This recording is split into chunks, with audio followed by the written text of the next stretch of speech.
Hello, this is Dr. Michael Smith, naturopathic physician, and today I was interested in speaking with you about trans fats and helping to understand some of the things that you need to be avoiding when it comes to choosing different fats for use in your home and or your fridge. Now, I was recently over at a friend's house and discovered that he still had in his fridge a bucket of Country Crock buttery spread. And one of the things he didn't realize was that that's 100% trans fats. He knew trans fats were bad for him, but had no idea that margarine was actually 100% trans fats.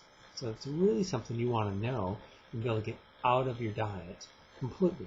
Now, besides choosing better choices for fats, besides your margarines, things you can choose like Earth Balance or Smart Balance or good healthy choices with healthy oils in them, or even an organic butter would be okay and much better option to use than a trans fat or hydrogenated fat.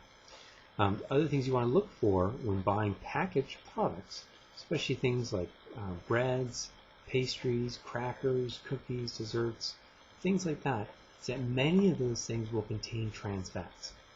Now, you may know that on the label, on the nutrition label now, it will state the number of grams of trans fats per serving. But the thing about that you want to understand is that the government has allowed up to 0.5 grams of trans fat per serving to be used, and you can still claim 0 grams of trans fats on the label. So you need to absolutely read the ingredient list. And in the ingredient list, the things to look for are going to be words like hydrogenated or partially hydrogenated oils, shortening, or margarine. Those are some of the key words that would be used that would indicate that this packaged product has trans fats in it. If it does, just put it back. You do not want to be consuming any amount of trans fats in your diet, as it can lead to increased incidences of high cholesterol, cancer, and other health problems. So you just really want to avoid them completely. I encourage you to do that. You know, my wife recently purchased some Girl Scout cookies to help out one of the neighbor's kids, and I was looking at the label, and on the label, the first ingredient, number one ingredient there was sugar. Now we know that the order in which ingredients are listed on the label indicates how much is actually in the product. So the first ingredient is the most in the product.